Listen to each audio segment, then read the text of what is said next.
education system. What we do not understand, we will stigmatize. Because it's just cultural. And I think it's just human nature. They stop paying us salary. I don't like remembering it. I am angry at Nigeria.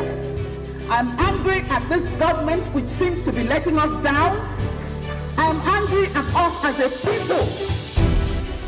In the process of struggling to free myself from his hand, he tore my pants and he raped me. Yes, I commit the offense truly. Young girl, do you know where you are going? I say, I'm going to America. I say, now so that they talk, you are going to Libya. Which America? As it then do mark our place, some people they die now. This is Plus TV Africa. Big stories live here.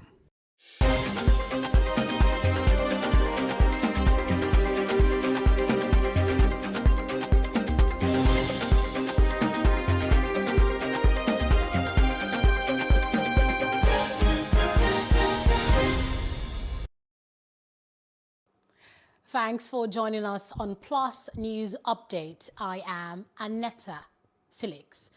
The presidency has urged the Nigeria Police Force to publish the names of Fulani herders who are undergoing trials in various states of the Federation. He also called on all security agencies to stop the escalation of the violent attacks in some parts of the country.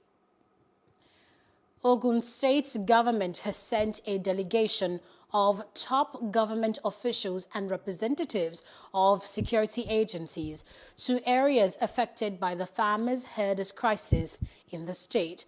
Speaking at the Palace of the Olu of Ilaro, the State Commissioner for Local Government and Chieftaincy Affairs, Afolabi Afuakpe, noted that the state governor is determined to address this crisis through a confidence-building mission. Afuakpe called on the people to be vigilant by reporting strange faces and movements to the security officials. Also speaking, Commissioner for Information and Strategy, Abdulwahid Odushile, appealed to the people not to take law into their hands and to peacefully cohabit with people from other ethnic groups. Governor Seyi Makinde of Oyo State and his Ondo State counterpart, Rotimi Akeredolu, have paid a visit to Shasha community in Ibadan, where traders at the popular market in the area had clashed on Thursday and Friday. The governors, while speaking with residents of the area, called for calm and appealed for harmonious, peaceful coexistence between the Hausas and the Yorubas in the community. The two governors also visited the palace of the traditional ruler of Shasha and urged residents of the community to stop taking laws into their hands. I mean, what I saw out there, I couldn't really believe. The carnage, the loss of lives, they are really needless. So we'll continue to appeal to everyone. The Constitution of Nigeria, like I said, allows anyone to stay wherever they like, but they must just obey the local laws. So if criminals want to take advantage of the situation, we will not allow it. We will ensure that criminals masquerading as hoodlums will be fished out and dealt with. Gunmen have killed 3 people and injured at least 1 in Bassa local government area of Plateau State on Sunday. The national president of the Irigwe Youth Movement, Ezekiel Bini, confirmed the killings in Jos on Monday. He said the victims were shot dead by the gunmen who laid ambush at Inkedorong Village Road on Sunday evening around 7:30 p.m. A 42-year-old man sustained an injury in his right leg and is currently receiving medical treatment. The Ohaneze Indigbo Pan Niger Delta Forum and Afenifere have criticized the spokesman of the Nigeria Immigration Service, Sunday James, for saying there were no armed bandits in the country. James made the statement while addressing newsmen in Abuja on Sunday. He also said there had been tight security at air, land and sea borders since the introduction of the Migration Information and Data Analysis Systems in November 2019. But reacting to this, the National Publicity Secretary of Afenifere, Yinka Odumaki, said there is hardly any part of Nigeria you can drive a kilometer today without seeing armed herdsmen. On its part, Pandef described the NIS's claim as a blatant lie and a mischievous move to play on the sensibilities of Nigerians. The Lagos State Police Command has said policemen will be stationed at the Lekki toll gate until further notice. Recall that there was a crackdown on the Occupy Lekki toll gate protesters at the toll gate on Saturday, during which about 40 persons were arrested. They protested against the decision of the Lagos Judicial Panel of Inquiry to return the toll gate to the Lekki Concession Company, LCC. The State Police Public Relations Officer, Muyiwa Adejobi, said on Sunday that policemen had been deployed to 5 locations in Lagos aside from the Lekki toll gate. He added that they will remain at the locations until further notice. The Archbishop of Lagos, Adewale Martins, has advised the government not to deploy force in addressing the problems of the youth who were arrested at the Lekki toll gate on Saturday in Lagos. Speaking during his homily on Sunday at the Holy Cross Cathedral in Lagos, Archbishop Martins said the solution to addressing youth unrest is providing jobs and the right environments for youth to flourish. He wants the police authorities not to use force on the arrested youth, saying that rather than solve the problem, using force will escalate the crisis. A fire outbreak has been reported at Ido Terminal, Ibutemeta area of Lagos State. The Director General of the Lagos State Emergency Management Agency, Olufemi Oke Osaintolu, said the fire was caused by a power surge when electricity was restored at shanties behind the terminus. The fire later spread to warehouses and shops close by. Asema says there appears to be no loss of life, but is working with the Lagos and Federal Fire Services to control the fire and curtail the extensive spread of the flames. Meanwhile, the Federal Ministry of Women Affairs has urged parents to encourage their girl child to focus on science education. The Minister of Women Affairs, Pauline Talent, said this as the federal government marked the International Day of Women and Girls in Science, Technology, Engineering and Mathematics at the Government Girls Science Secondary School in Kuje, Abuja. Talent asked teachers to be more sensitive to the activities of students and to always reward girls that performed well in science-related subjects to motivate them. Parents should start early to dismiss the notion among the children that science is too tough for girls. No. The best scientists are the women, and you can make a difference. Teachers should be more sensitive to activities of the students in the classroom and motivate girls who perform well in science. 7% of girls who start primary school, only 10% actually stay on to complete their education, their university education. This is a critical problem that needs to be addressed. How do we encourage girls to take up STEM subjects? How do we change society perception on who a biometric scientist like me should be? With our half of Nigerian population being young people, a majority of these young people are girls, our future is indeed very bright. You have the choice to be part of Nigeria's greatness. Please, young ladies, do not be caught in the failures of the past. But you can choose to make it better. You can choose to make Nigeria a better place. Don't give excuses at all. Don't accept failure. I'm not sure if there are other states, how many states in Nigeria that actually have this kind of school that are focusing on science for girls. So we want to use the opportunity to call on Nigerian government, the state governments to ensure that sciences are actually placed on the table of discussion in terms of ensuring that girls are given the same opportunities at all levels to aspire to get into the sciences. The Nigeria Center for Disease Control, NCDC, has recorded 520 new cases of COVID-19, bringing the total number of infections in the country to 146,184. The NCDC announced this on its official Twitter handle on Sunday. Nigeria also recorded 5 COVID-19 deaths, raising the total fatality in the country to 1,752. More Nigerians have continued to test positive for COVID-19, and more deaths have been recorded from its complications. The United Arab Emirates, UAE, has extended the suspension of flights from Nigeria from February 28th to March 10th.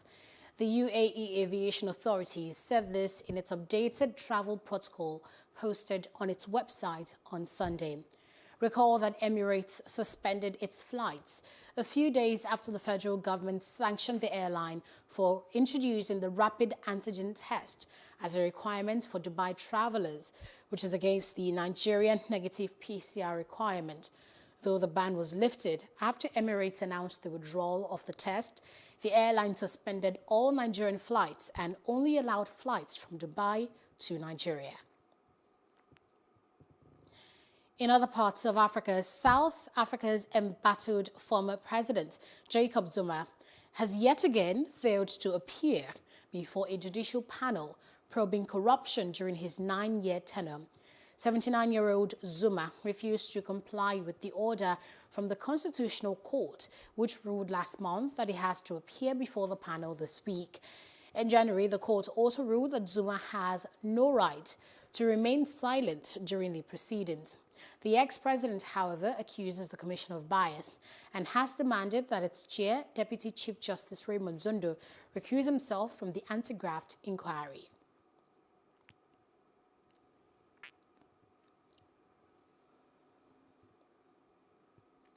And outside Africa, Myanmar's ousted leader Aung San Suu Kyi has been remanded in custody until Wednesday, February 17th.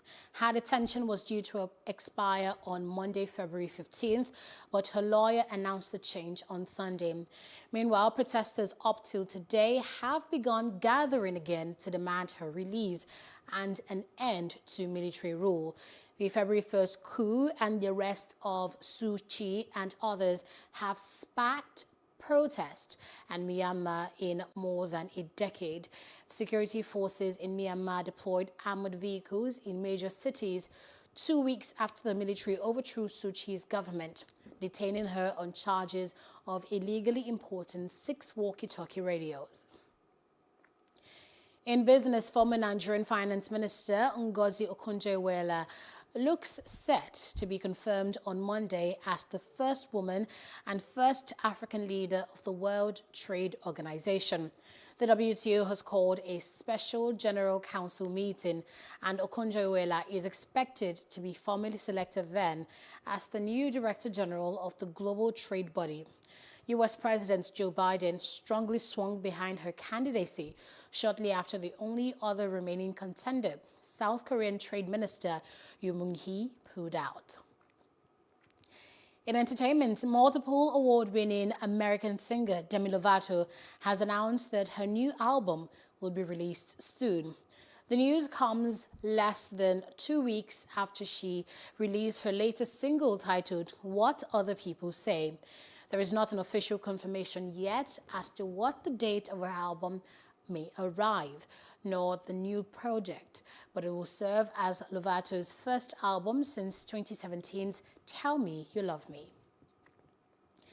And in sports news, Kwara United continued with their impressive run in the ongoing Nigeria Professional Football League NPFL season with another 3-0 victory over visiting Dakada FC of Oyo in the one of the Week 10 matches played on Sunday at the Ilorin Township Stadium. Wasiu Alade opened scoring for the host in the 14th minute before Michael Ohanu and Alao Dambani scored a goal each in the second half to hand the Afonja Warriors the maximum points. Kwara United, with 21 points, same as Enyimba, are on top of the table on superior goal difference. But all of that may change as soon as the postponed fixture between Enyimba and Warri Wolves is decided. That's the news at this hour. For more stories and updates, please follow us at Plus TV Africa on Facebook, Twitter and Instagram. And please do subscribe to our YouTube channel at Plus TV Africa. We'll be back later with more stories. I am Aneta Felix. Thanks for watching.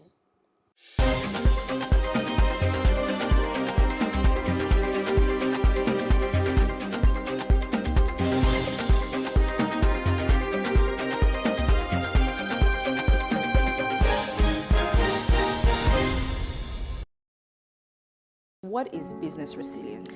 It's the ability of a business to actually recover in terms of economic downturns, in terms of whatever the situation in the country or the economy is. The insurance is very critical. It's important for every business to insure not just the life insurance against arson, against flood, security, different things. So at the Lagos State Employment Trust Fund, our flagship program is support to small, medium enterprises. And the flagship program is access to affordable financing. Today, we offer loans at single digits with a maximum of 10%. So one of the things we're working with the Lagos State government now is where small businesses can be part of vendors in Lagos State. We want to help businesses increase productivity.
For upcoming artists to blow in Nigeria.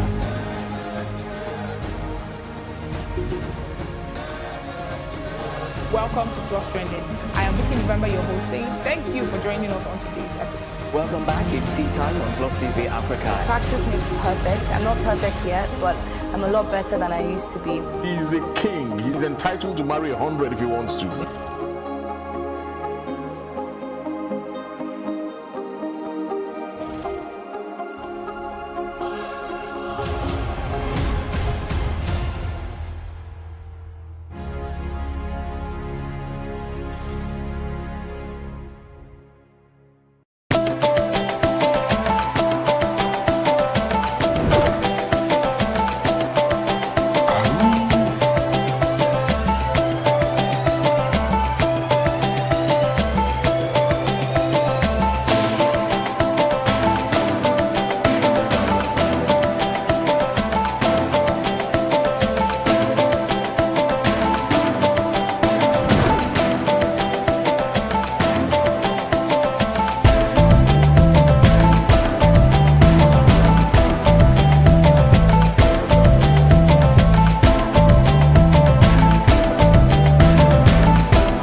do not understand, we will stigmatize.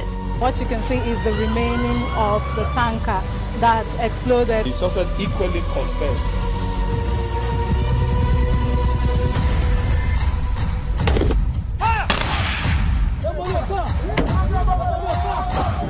A 500 naira they collect them. If you no talk, then go beat you. Now 2,500 they pay.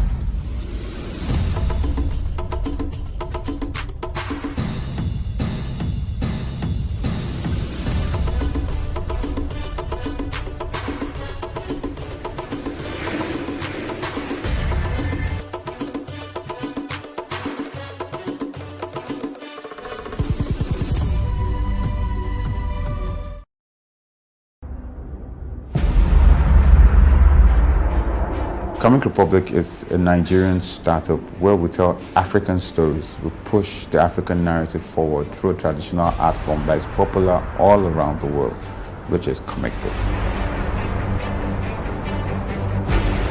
We kind of write stories that everybody can find a bit of themselves somewhere in there. You know, when you read our books, you will always be able to find one book that you are able to connect with, even if you are not an African.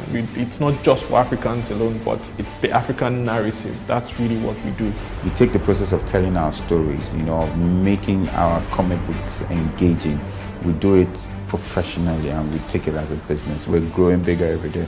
You know, we try to make sure that all of our comics, all of our content has a positive message underlying them, even apart from all the action, all the punching and all the superheroics. Right now we have close to 48,000 downloads per comic book.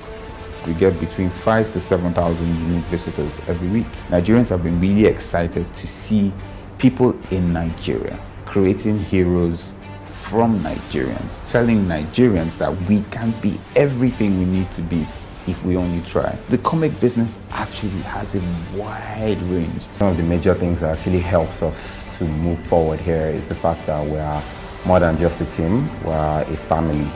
And family is everything. We understand ourselves, we know what we're meant to do when we're meant to do, and we get them done. The first and foremost vision for Comic Republic is to take control of the African narrative. Who are the biggest superheroes you know today? You're looking at Spider-Man, Captain America, and Superman. If you look at the colors of their uniform, they're all the colors of the American flag. If you look at where those people come from, they come from America. This is a way that a country has from generation to generation, you know, programmed their people to believe that they are strong and they are efficient. We want to do the same with Comic Republic. That's what we want to do at Comic Republic. That's our vision. And until we're number one at that in the world, we're not going to stop.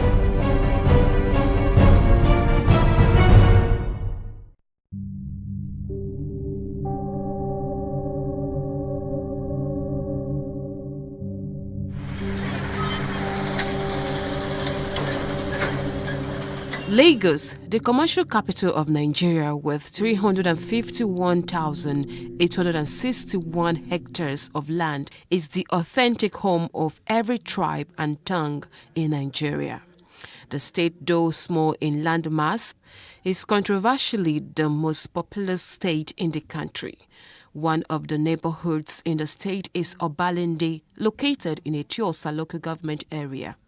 The area is strategically a historic site because before the relocation of administrative capital from Lagos to Abuja, it was the seat of power of the military head of state, the Dodon Barrack.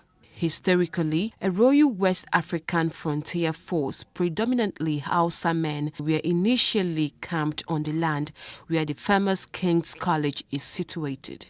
Then there was a need for the use of the land, and the Oba of Lagos was said to have pressured the governor of Lagos to resettle the Hausa men and sold the land in what is now Obalende to the British colonial masters. After resettlement in the purchased land, the Royal West Africa Frontier Forcemen named the place Ibiti Obalewade, which translates to the place where the king drove us to. Obalende, though crowded, is famous for its nightlife and for its suya sport, with a junction popularly called Suya Junction. For ease of administration, former governor of Lagos State, Asiwaju Bola Tinubu created additional 37 local council development areas from the existing 20 local council areas. So the current Obalende is carved out under Ikoyi Obalende Local Council Development Area. Ecuador Town is another historic location in Lagos, located in the northeast area of the state along the Lagos Lagoon and shares a boundary with Ogun State. Currently, the town houses Ecuador local government area and 5 local council development areas. Kabiru Shotobi is the king of Ecuador, traditionally known as Ayogbunre of Ecuador, who ascended the throne from October 24, 2015. The name Ikorodu came about from people whose ancestors descended from the Remo stock of Yoruba tribe who came to settle on a plateau and named it Ikorodu, a shortened word from Oko Odu, which literally means Odu, farm. The current metro area population of Ikorodu in 2021 is 989,000, a 5.44% increase from 2020. Trading, farming, and manufacturing are some of the things Ikorodu is known for. Ikeja is the capital of Lagos State, formerly called Akeja. It was named after a deity of the Awori people of Ota, who originally settled there. The area was invaded for slaves until the mid-19th century. Ikeja, an abbreviation meaning of Ikorodu and Ekpe joint administration, was coined by colonial administrators for ease of administration. It is the official seat of the governor of the state, where the state secretariat is also located. It is also where the domestic and international airports are located. Its population as of 2006 census is 330,196. Ikeja is home to one of West Africa's largest gadget markets, popularly known as Computer Village, and home to a shopping mall known as Ikeja City Mall, which is the biggest mall in Lagos mainland and also has a cinema. These are some interesting places that make Lagos a world-class destination.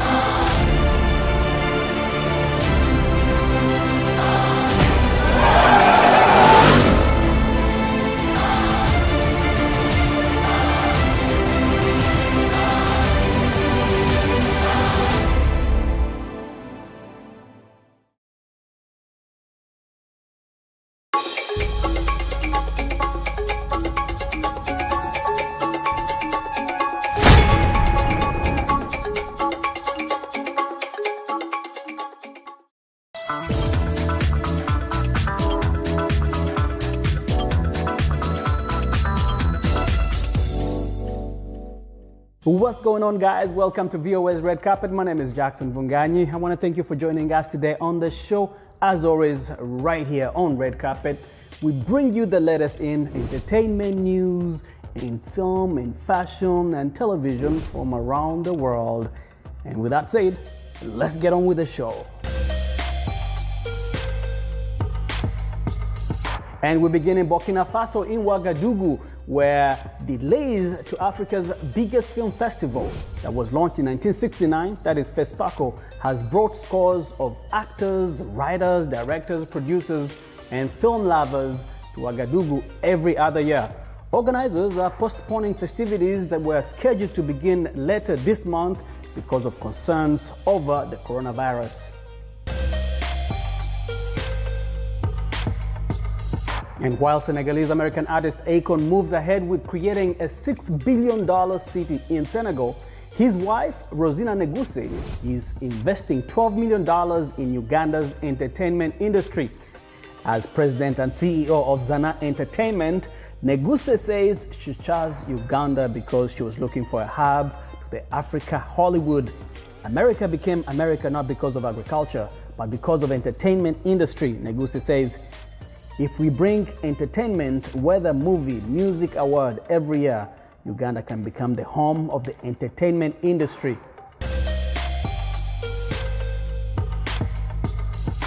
Black Panther director Ryan Coogler has a new 5-year deal with Disney TV that includes developing a Wakanda-based series for Disney.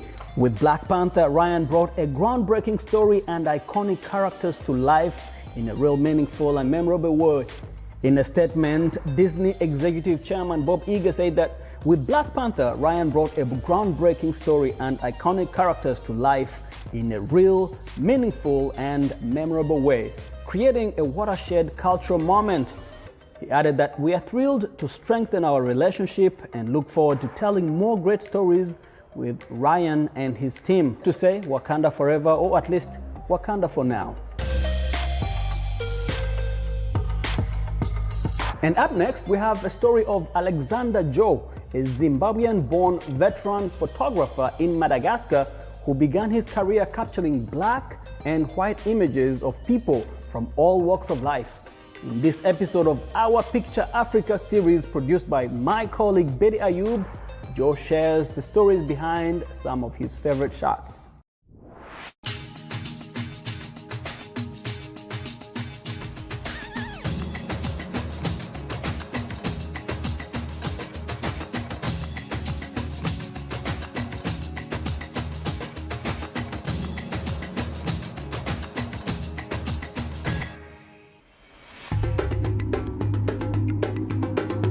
My name is Alexander Joe. I'm a retired photographer and living in Madagascar for the past 12 years. I started my photography career in black and white. And yes, the world is color, but the black and white picture is spectacular. A Saturday morning, my wife and I would come back from town and we saw this couple celebrating their wedding. And unlike most places today where people want all this pomp and glory, this couple and the rest of the party just took a stroll down the street, greeting everybody, people congratulating them, and it's just a lovely sight. A little village I live in, not many people have running water. So 2 times a week you get women going to the canal and washing.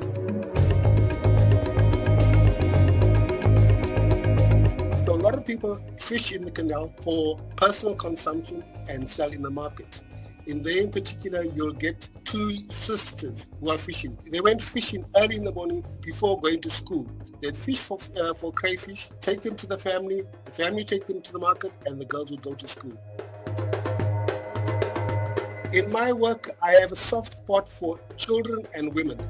One of my pictures I'm very fond of, there's a grandmother who was crayfishing, and all the children behind her are great-grandchildren, and the grandchildren are looking after great-grandchildren watching grandmother fishing. Rice farming is an important thing. In Madagascar, almost every family has its own piece of land where they'll cultivate the rice. It's a whole family thing. In fact, you'll see there's a child there who's walking, looking backwards on his way to go and help the family do the rice harvest. His friends were playing football a little further back, and I'm sure he was dying to go and play with his friends football, but he had his family duties to go and do, help harvest the rice. There's a group of women walking along the canal. This group of 6 women, their husbands had gone to another province looking for work. So this group worked as a team, as I call them, powerful women. I've always told friends that I was born a little too late in time because I loved the pictures taken from 50s, 60s, and so forth. And then I came to Madagascar, and the pictures I've been longing to take, I found here. So I have a daily life of richness in pictures every day.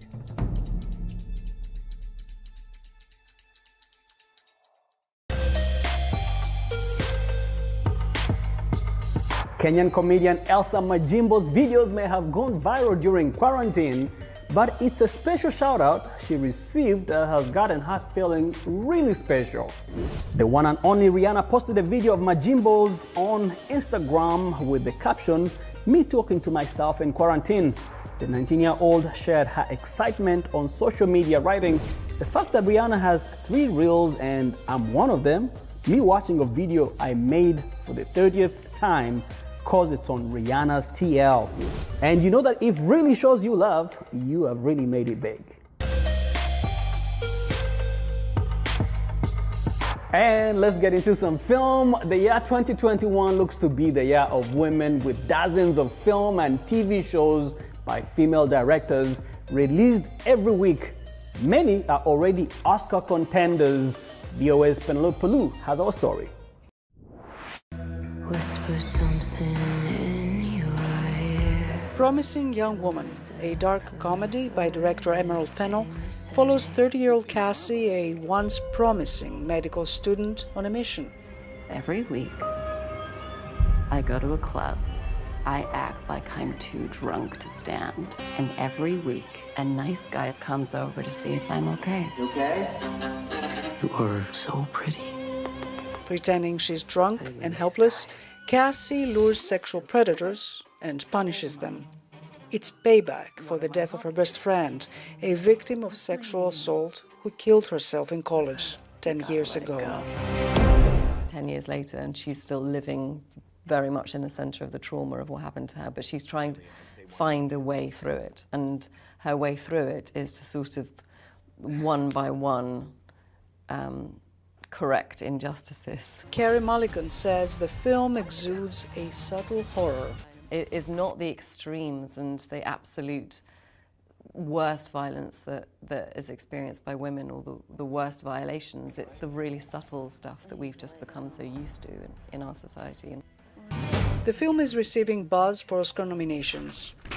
Sophie Marziano. Losing Alice by Israeli-American director Sigal Avin is a dark Israeli TV series on the power dynamic between 2 women.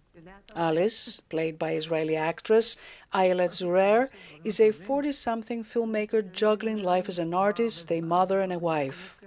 Sophie, a young, intense scriptwriter and actress, is brimming with creativity and unbridled ambition. The 2 women meet on a train and start a partnership. Alice will direct Sophie's script, an erotic psychological thriller, with Alice's famous husband as the lead actor.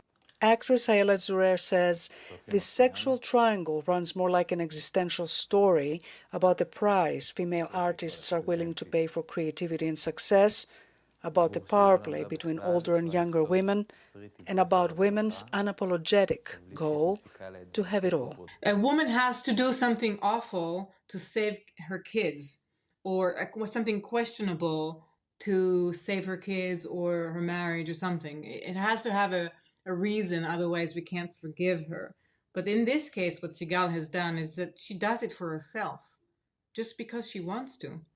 The series is streaming in over 100 countries. Wow.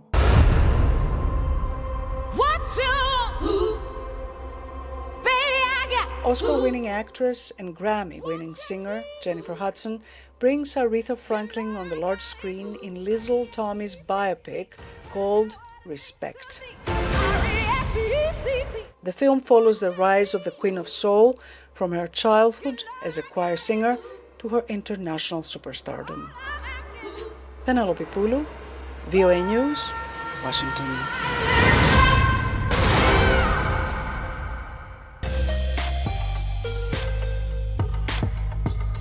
The global racial justice movement known as Black Lives Matter has been nominated for the 2021 Nobel Peace Prize. In a letter nominating the movement, Norwegian lawmaker Peter Edie says that Black Lives Matter's call for systemic change has spread around the world, forcing other countries to grapple with racism within their own societies. He continued to say that the movement carries forward the legacy of earlier racial justice movements, referring to the US Civil Rights Movement and the anti-apartheid movements in South Africa. Past Nobel Peace Prize winners include Martin Luther King Jr. in 1964 and Albert Lutuli and Nelson Mandela in 1960 and 1990. Oscar nomination for her role as the sharecropper's wife in Sounder, a Tony Award in 2013 at age 88, and touched TV viewers' hearts in The Autobiography of Miss Jane Pittman. She wasn't the type to stop working even at her age. She told CBS This Morning co-host Gayle King in a recent interview about her desire to direct. King relayed to the Associated Press. That, I've heard many older people say, you know what, I'm just tired. I'm just tired. I'm ready to go. I'm done. I'm just tired. That was not Cicely Tyson. She was talking about her desire to direct. She said, I may have something to share later on. I mean, she said, as long as you're breathing, you still have a chapter to write. Beyond her many contributions, she selected powerful roles with an intent to elevate how Black actors were perceived. She strived to shatter stereotypes and inspired many Black actors along the way, including Viola Davis, Kerry Washington, and Zendaya, who were among legions to pay tribute to Tyson on social media. She meant to Black women. Back then, there weren't people that looked like Cicely Tyson. There weren't. She talked about the color of her skin and her unusual look, she said she speaks to what is possible. She speaks to what is possible. And she didn't just take her acting for granted. She wanted to show the humanity of Black people, the Black experience, the Black culture. That was very important to her. And she said she wanted to use her platform or her acting for that. So she didn't just take any old role just because it was offered to her. It had to have a meaning to her. She said her skin had to tingle. She had to feel she could inherit the character. I mean, you sit up straighter just talking about Cicely Tyson. That's just what she does. The actor's passing comes just a few days after the release of her memoir, Just As I Am. Rest in peace to a true legend. I think the thing that I would like them to remember is that life is to be lived. It is full of all sorts of plights, okay? And that at no time are you to succumb